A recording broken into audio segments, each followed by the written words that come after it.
Yes, good morning, all of you. So, yes, Jai Hind, welcome to the session.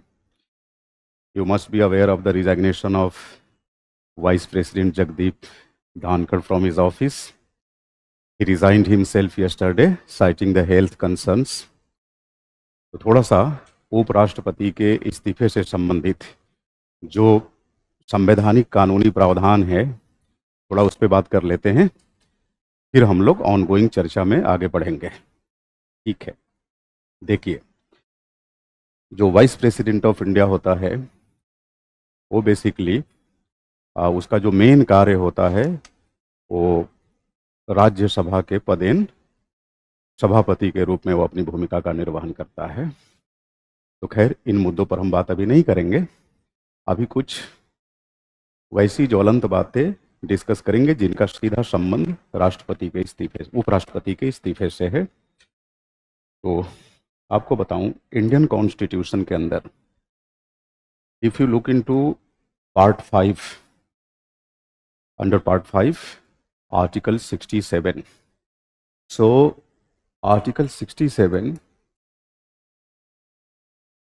in part 5 of Indian Constitution makes the mention of the issues concerning the vacancy of the office of Vice President of India. तो अनुच्छेद 67 में बताया गया है कि कैसे उपराष्ट्रपति का ऑफिस रिक्त होता है। आप सबको मालूम है कि उपराष्ट्रपति का जो साधारण कार्यकाल होता है हमारे संविधान के अनुसार वो राष्ट्रपति की ही तरह 5 वर्ष का होता है ना। प्लस जब ये इस्तीफा देते हैं तो इस्तीफे के बाद इनके लिए यह आवश्यक शर्त नहीं है कि इस्तीफे के 6 महीने के भीतर भीतर रिक्ति को भर लिया जाना चाहिए, ऐसा नहीं है, जबकि राष्ट्रपति के पद के साथ ऐसी व्यवस्था है ना।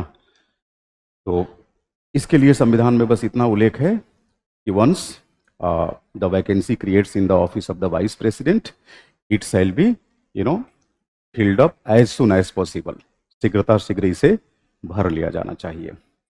आपको मालूम होना चाहिए कि जगदीप धानखड़ साहब का कार्यकाल 2027 तक था, लेकिन कल यानी सोमवार को इन्होंने इस्तीफा दे दिया।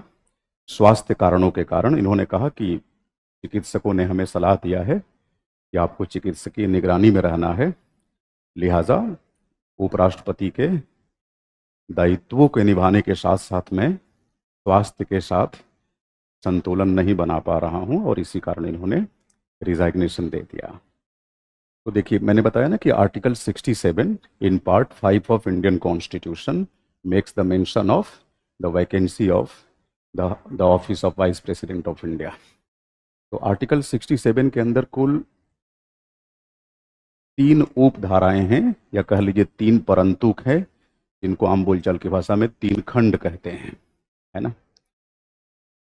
एक है आर्टिकल 67 क्लॉज ए, दूसरा है आर्टिकल 67 क्लॉज बी, और तीसरा है article 67 clause C.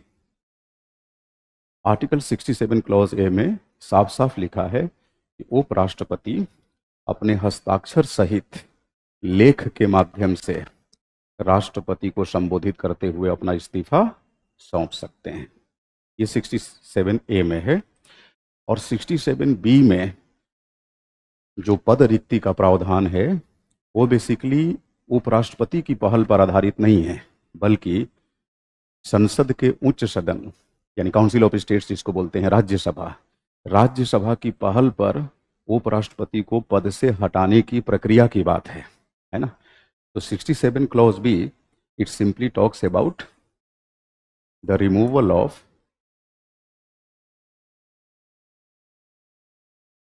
The vice president of India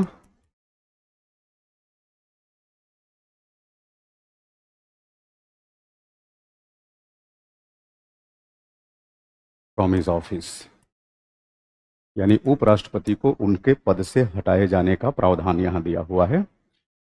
और 67 बी में कहा गया है कि इस हेतु यानी उपराष्ट्रपति को पद से हटाने के संबंध में राज्यसभा के अंदर एक संकल्प प्रस्तुत किया जाएगा, लेकिन ध्यान रहे संकल्प प्रस्तुत करने से पहले उपराष्ट्रपति को 14 दिनों की पूर्व अधिसूचना देनी होगी कि आपको पद से हटाने से संबंधित प्रक्रिया की हम शुरुआत करना चाहते हैं।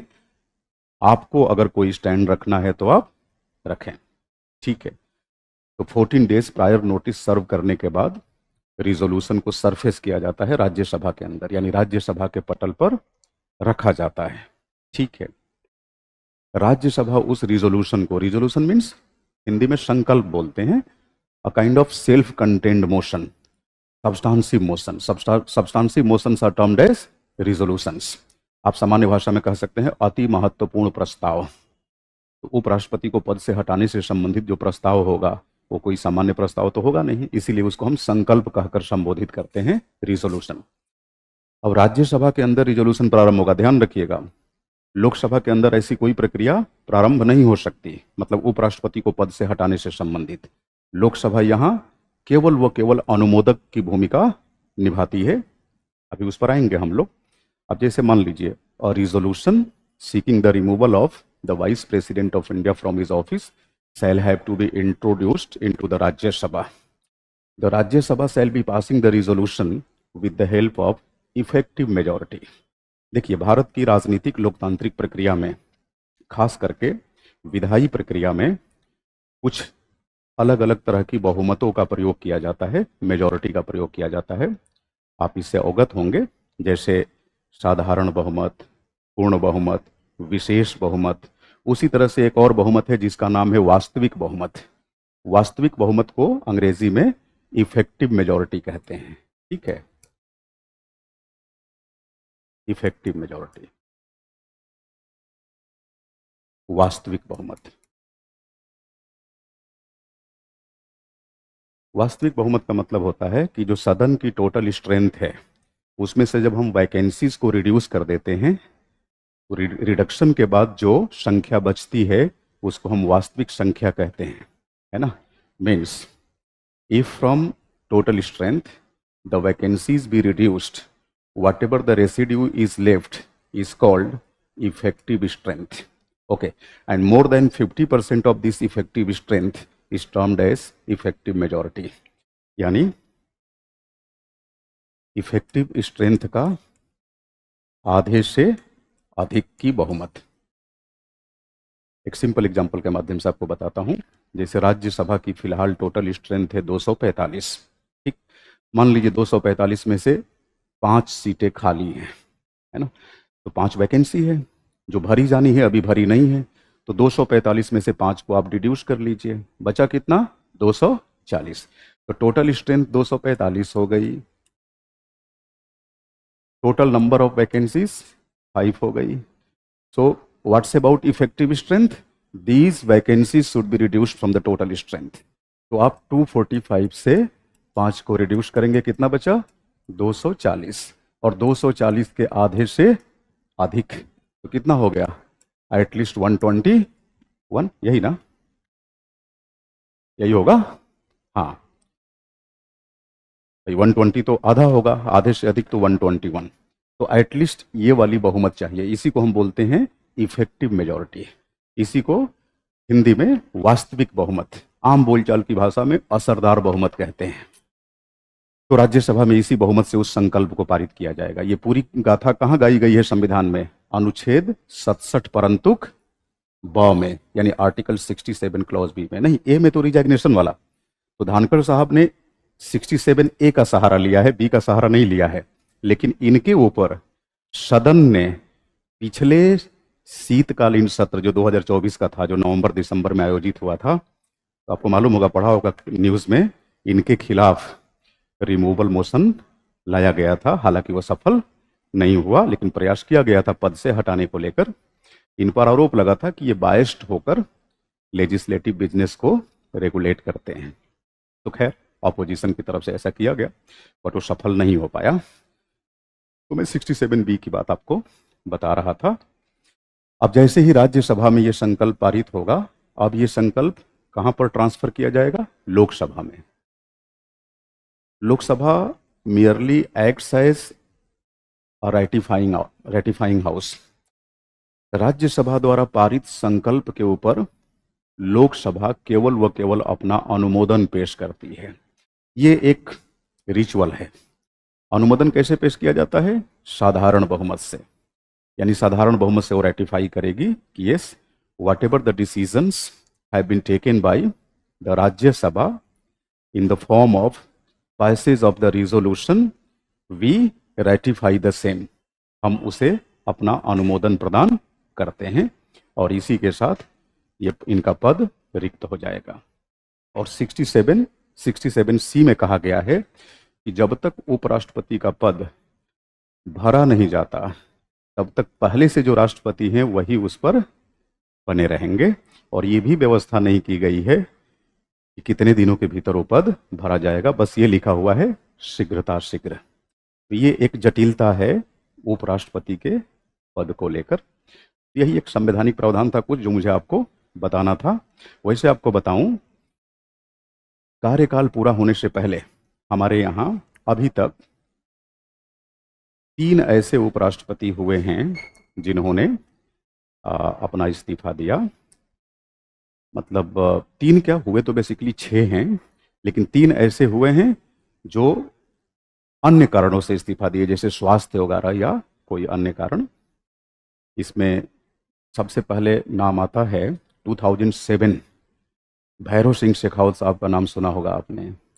हाँ, उन दिनों प्रतिभा देवी सिंह पाटिल जी के खिलाफ चुनाव लड़ने के लिए उन्होंने इस्तीफा दिया था और चुनाव हार गए। तो एक ये इस्तीफा रहा। दूसरा आपको बताऊं, ये तो 2007 का वाकया है। और पहले जाइए तो 1969 में तब जाकिर हुसैन साहब भारत के राष्ट्रपति हुआ करते थे और पद पे रहते हुए उनकी मृत्यु हो गई है ना। और बीबी गिरी साहब उस समय उपराष्ट्रपति थे, तो उन्हें एक्टिंग प्रेसिडेंट के रूप में काम करना था, इसलिए उन्होंने अपने पद से इस्तीफा दे दिया कार्यपालक राष्ट्रपति का पद संभालने के चक्कर में।